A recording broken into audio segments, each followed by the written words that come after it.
Selamat malam saudaraku, Shalom.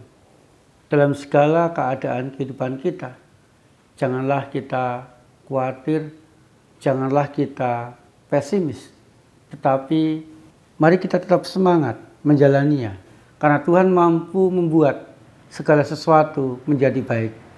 Saudaraku yang dikasihi Tuhan, mari kita sejenak membaca dan merenungkan firman Tuhan.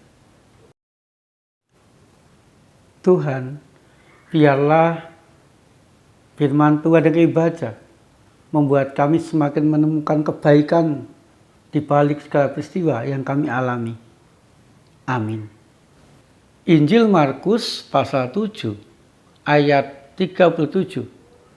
Mereka teramat takjub dan berkata, "Ia melakukan segala-galanya menjadi baik.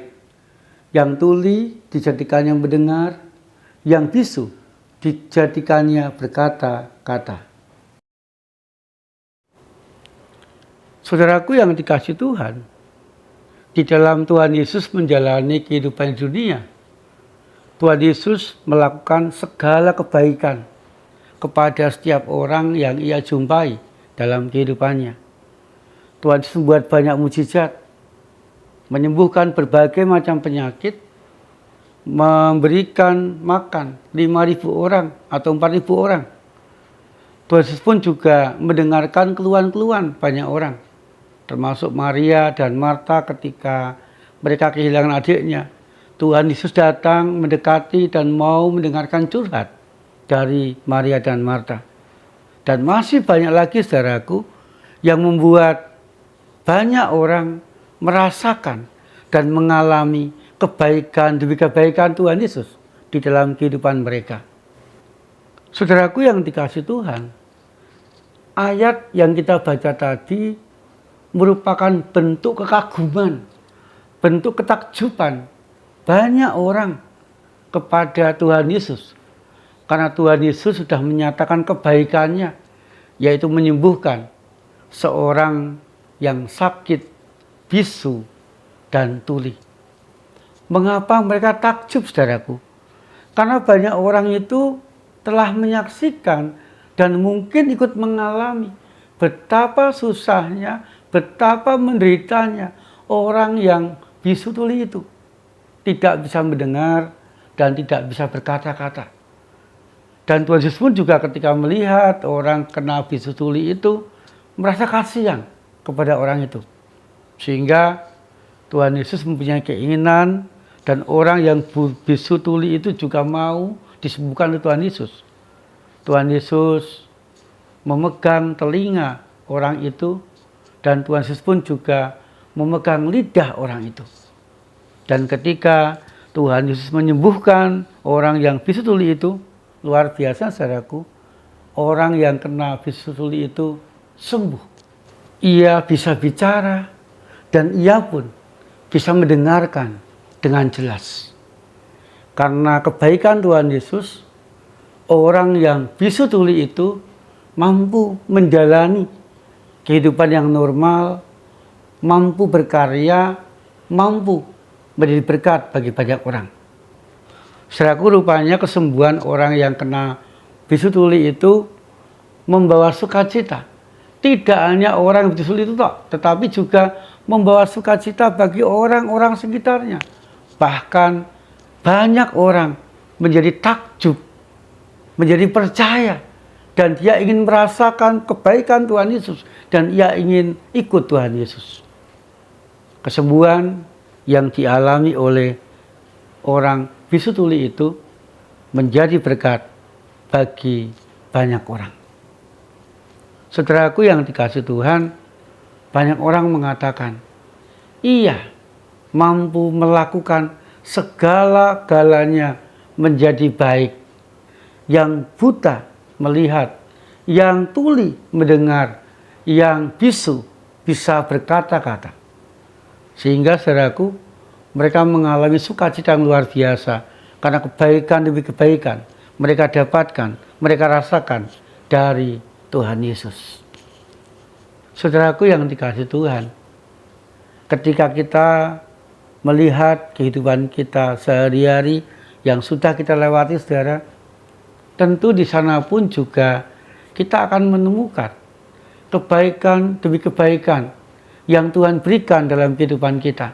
Kebaikan demi kebaikan yang kita rasakan, yang kita alami, yang kita dapatkan dalam kehidupan kita. Kebaikan demi kebaikan yang menyembuhkan kita. Kebaikan Tuhan yang menguatkan kita. Kebaikan Tuhan yang memberkati kita. Kebaikan Tuhan yang mencukupkan segala kebutuhan kehidupan kita. Kebaikan Tuhan yang senantiasa membahagiakan, merukunkan, membuat kita hidup damai seorang dengan yang lain. Kebaikan-kebaikan Tuhan yang sungguh luar biasa di sepanjang kehidupan kita. Saudaraku, untuk kebaikan-kebaikan Tuhan itu, mari kita menerimanya dengan bersyukur. Dan mari kita mensyukurinya. Karena ketika kita mensyukuri kebaikan-kebaikan Tuhan itu, maka orang-orang sekitar kita pun juga akan turut takjub merasakan kebaikan Tuhan dalam kehidupan mereka. Sehingga kita mendapatkan berkat dari kebaikan Tuhan. Dan orang-orang sekitar kita pun juga akan mendapatkan berkat dari kebaikan-kebaikan yang kita bagikan kepada mereka. Sehingga saudaraku, saya mengajak dalam segala keadaan kehidupan kita, dalam bahagia, dalam derita, dalam suka dan duka hidup kita, dalam sehat dan sakit kehidupan kita, mari saudaraku, kita tetap menjalani kehidupan kita dengan berani, dengan semangat dan optimis. Karena Tuhan mampu membuat segala sesuatu menjadi baik di sepanjang kehidupan kita dari hari ke hari. Amin. Saudaraku yang dikasihi Tuhan, sebelum kita mengistirahatkan badan kita di malam hari ini, mari kita berdoa kepada Tuhan.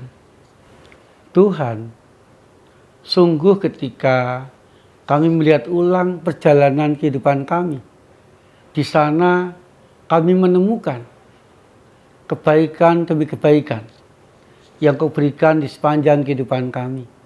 Berupa pertolongan-Mu, berupa pendampingan-Mu, berupa berkat-berkat dan rezeki dari-Mu, yang semuanya itu membuat kami dimampukan Tuhan menjalani perjalanan kehidupan kami dengan baik sampai saat ini.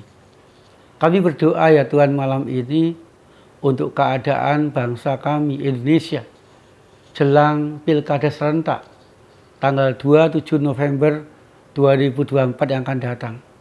Kami rindu ya Tuhan di saat-saat ini dalam proses pendaftaran pasangan-pasangan calon, baik calon gubernur, calon wakil gubernur, maupun pasangan calon wali kota, calon wakil wali kota, dan juga calon bupati dan calon wakil bupati di seluruh Indonesia.